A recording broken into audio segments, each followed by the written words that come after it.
Are dairy products harmful for adults? I woke up in the middle of the night with a strange sensation, as if someone were quietly scratching inside my stomach, as though a tiny creature lived behind my ribs, hungry and irritated, demanding I get up immediately and give it milk. Yet I hadn't drunk milk in a long time, just like most adults on this planet, because the human body loses its ability to digest lactose, the milk sugar abundant in cow's milk, after childhood. This isn't a whim, a trend, or another diet-related hysteria. It's a simple biological truth confirmed by thousands of studies. Still, there I stood at 3 in the morning in front of the refrigerator, an empty glass in my hand, staring at the bottle of white liquid as if it were a forbidden fruit, promising comfort, but possibly bringing pain. Because dairy isn't just food. It's a cultural artifact woven into the fabric of our daily lives.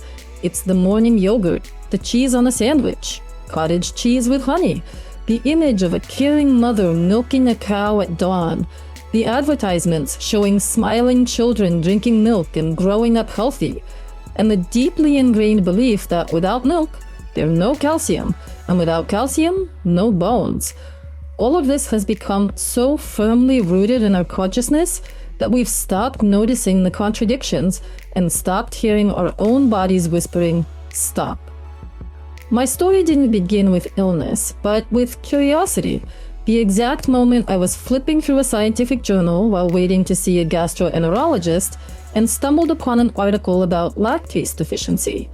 Suddenly, it dawned on me that all my discomforts, bloating, fatigue, mood swings, even the acne on my face, might be linked to my stubborn habit of eating something my body could no longer digest. I'd always considered myself a healthy person. I watched what I ate, avoided fast food, drank water, and did morning exercises.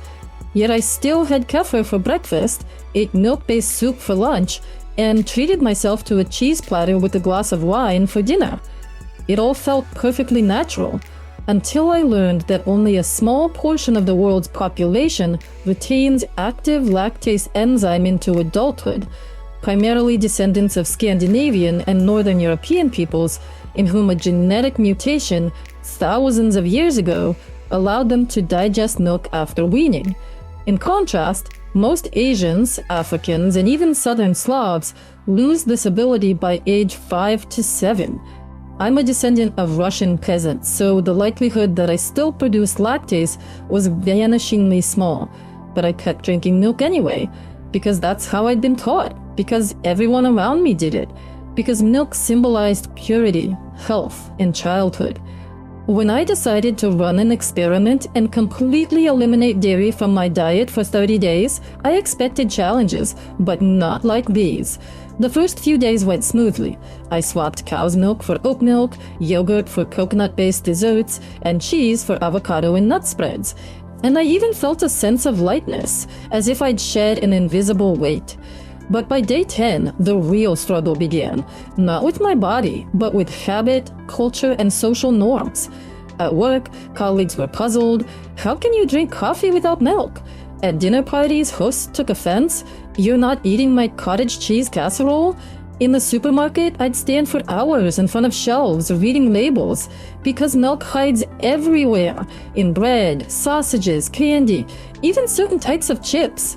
I realized just how deeply the dairy industry had infiltrated our lives and how skillfully it manipulates our fears and desires to create an illusion of necessity.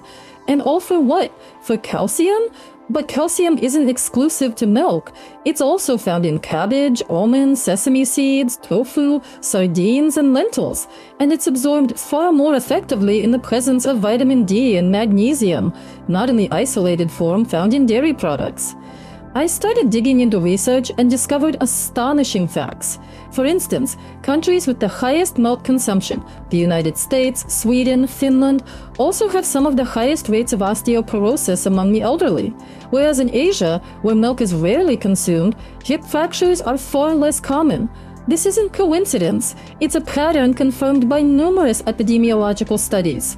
Milk does contain calcium, but it's also rich in animal protein, which acidifies the body. To neutralize this acidity, the body leaches calcium from the bones, meaning that instead of strengthening our skeleton, we're actually weakening it. Moreover, modern cow's milk isn't the same milk our grandmothers drink.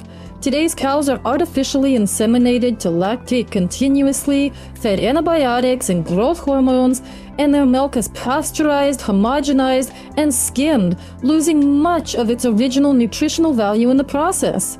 What we drink is an industrial product, far removed from anything natural.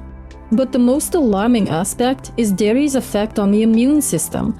Undigested lactose begins fermenting in the gut, causing inflammation, dysbiosis, and increased intestinal permeability, the so-called leaky gut syndrome, which many scientists believe underlies a wide range of chronic conditions, from autoimmune disorders to depression. I noticed the changes in my own well-being. Morning puffiness disappeared, my skin cleared up, I felt energetic even on the gloomiest days, and most importantly, I stopped relying on food as a source of comfort. Milk, it turned out, wasn't just a food, it was a kind of drug. It contains Casomorphins, opioid peptides that create mild addiction and a sense of comfort, but at the cost of health. Of course, I'm not urging everyone to quit milk immediately. Every body is different. Some people tolerate it perfectly well, others don't. What matters is learning to listen to yourself instead of blindly following outdated dogmas. Try eliminating dairy for just 2 weeks and observe how your body responds. Keep a journal. Note how you feel in the morning, how your digestion works, how your skin looks, and how your mood shifts. Don't trust advertisements, and don't even trust doctors if they're repeating generic phrases without backing them up with evidence. Seek information from credible sources, scientific journals, independent researchers, books written not for profit but for truth. Remember, your body is a temple, not a trash bin for everything the industry pushes on you. You have the right to choose what works for you, not what someone else's script demands you to be. And if you do decide to give up milk, don't be afraid. The world of plant-based foods is incredibly diverse, delicious, and generous. You won't lose calcium, you'll gain freedom.